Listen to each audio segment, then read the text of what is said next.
La criminología como base para la creación de leyes penales. Criminología. Antes de entrar al concepto de criminología, podemos establecer en forma general qué es la parte del derecho que estudia el delito, sus causas, las maneras de evitarlo y el modo de actuar de las personas que lo cometen. Antecedentes. Fue en el año de 1885 cuando en la ciudad de Turín, Italia, aparece una obra titulada Criminología, y fue Rafael Garófalo, autor de esa obra, uno de los primeros en emplear ese término. Se reconoce a Rafael Garófalo como uno de los fundadores de esta ciencia y al lado de César Lombroso y Enrique Ferri, constituyó uno de los pilares de la escuela positiva, de donde arrancan sin lugar a dudas los trabajos que fueron cimentando la ciencia criminológica. Se afirma que la criminología, como ciencia, nace al publicarse en 1876 la obra de César Lombroso titulada El delincuente en relación con la antropología criminal, que inaugura una visión biológica y fuertemente determinista del concepto criminal. Concepto. La criminología es la ciencia empírica e interdisciplinaria que se ocupa del estudio del crimen, de la persona del infractor, la víctima y el control social del comportamiento delictivo, y trata de suministrar una información válida, contrastada sobre la génesis, dinámica y variables principales del crimen, así como los programas de prevención eficaz del mismo y técnicas de intervención positiva en el hombre delincuente. Objeto. La criminología más actual e integradora tiene por objeto tanto a la persona infractora como a la infracción en sí misma, y también a la víctima y el control del componente social. La intención es esclarecer el fenómeno criminal. El centro de interés de las investigaciones se desplaza prioritariamente hacia la conducta delictiva misma, la víctima y el control social. Luego entonces, si la criminalística se ocupa del estudio del crimen, es imperante que tenga una íntima relación con la creación de leyes, específicamente en materia penal. Pero antes de entrar al desarrollo de la hipótesis principal de esta presentación, recordemos en forma general y breve cuál es el proceso de creación de una norma. El proceso de creación de leyes. Iniciativa. Es el acto por el cual determinados órganos del Estado someten a consideración del Congreso un proyecto de ley. Discusión. Es el acto por el cual las cámaras deliberan acerca de las iniciativas a fin de determinar si deben o no ser aprobadas. Todo proyecto de ley o decreto, cuya resolución no sea exclusiva de alguna de las cámaras, se discutirá sucesivamente en ambas, observándose el reglamento de debates sobre la forma, intervalos y modo de proceder en las discusiones y votaciones. Aprobación. Es el acto por el cual las cámaras aceptan un proyecto de ley. La aprobación puede ser parcial o total. El Ejecutivo interviene para conceder la aprobación. Si el Ejecutivo no hiciera observaciones al proyecto aprobado por ambas cámaras, se reputará aprobado, por lo que deberá publicarlo inmediatamente con el carácter de ley. Sanción. Se da este nombre a la aceptación de una iniciativa por el Poder Ejecutivo. La sanción debe ser posterior a la aprobación del proyecto de las cámaras.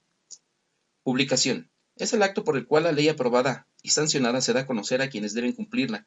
La publicación se hace en el llamado Diario Oficial de la Federación. Iniciación de vigencia. Según el artículo 3 del Código Civil para el Distrito Federal, que a la letra dice, las leyes, reglamentos, circulares o cualesquiera otras disposiciones de observancia general para el Distrito Federal obligan y surten sus efectos 3 días después de su publicación en la Gaceta Oficial. La ley penal.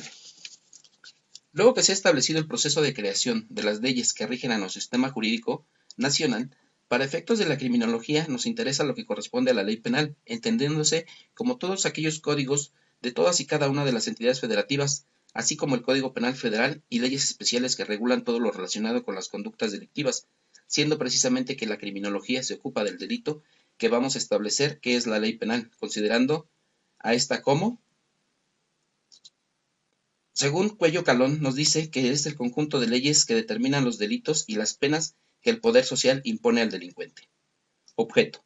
El objeto final del derecho penal, en general, es la protección de los intereses de la persona humana, los que constituirán los bienes jurídicos, mas no todos los intereses, solo aquellos de superior jerarquía a los que otorga esa protección mediante la amenaza y la ejecución de la pena. El delito. Hemos establecido que las leyes penales se encargan de establecer cuáles conductas son consideradas delitos, pero entonces, en sentido estricto, podemos decir que el delito es definido como una conducta típica, antijurídica y culpable, sometida a una sanción penal y a veces a condiciones objetivas de punibilidad. Supone una infracción del derecho penal, es decir, una acción u omisión tipificada y penada por la ley penal. Para efectos del presente estudio atenderemos a un concepto en sentido amplio, dejando de lado el concepto doctrinal. Por lo tanto, diremos que el delito es un comportamiento que ya sea por propia voluntad o por imprudencia, resulta contraria a lo establecido por la ley, el delito, por lo tanto, implica una violación de las normas vigentes, lo que hace que se merezca un castigo o pena. Toda conducta individual que afecte la esfera personal y jurídica de los demás se traduce en un problema dentro de la sociedad, trayendo consigo una serie de repercusiones en diferentes ámbitos, como a continuación expondremos. Repercusiones del delito. Económicas. Los estudios indican que las elevadas tasas de criminalidad e inseguridad son un obstáculo para el desarrollo económico, pues tienen, entre otros, los siguientes efectos. Erosiona la calidad de vida, afecta negativamente el clima de negocios al disminuir la inversión. Se genera un alto costo de oportunidad de los recursos destinados a seguridad. Los costos directos miden el valor de los bienes y servicios empleados para enfrentar los efectos de estos y o prevenirlos, con el uso de escasos recursos públicos y privados en el sistema de justicia penal, servicios policiales, encarcelamiento, servicios médicos, vivienda y servicios sociales. Repercusiones sociales. Las repercusiones sociales que la delincuencia y la violencia causan socialmente se asocian con varios aspectos como son el dolor, la angustia, el sufrimiento y la pérdida en la calidad de vida, los efectos sobre el mercado del trabajo, los traumas personales y los cambios en los comportamientos habituales, el temor de ser victimizado o atacado, la pérdida de confianza interpersonal y el deterioro del capital social o la disminución de la tranquilidad y la libertad. Repercusiones políticas. Otro efecto de la criminalidad en México son los efectos que causan en la ciudadanía y el funcionamiento del proceso democrático, y así como la confianza que se tiene tanto en dicho proceso como en el gobierno y sus instituciones, porque en la misma proporción que aumenta la criminalidad, aumenta la desconfianza en la función del gobierno, quien se considera incapaz de cumplir con el fin del bien común de la sociedad. La criminología para la creación de leyes penales. Actualmente se cree que la ciencia de los delitos no es más que una rama de la ciencia del derecho. Se ha dado a la penalidad un carácter jurídico que ha recurrido a los abogados para la legislación y a los mismos abogados para la aplicación de la ley. ¿Qué es la criminalidad para el jurista? Nada, casi no reconoce esta palabra, no se ocupa de las causas naturales de este fenómeno social.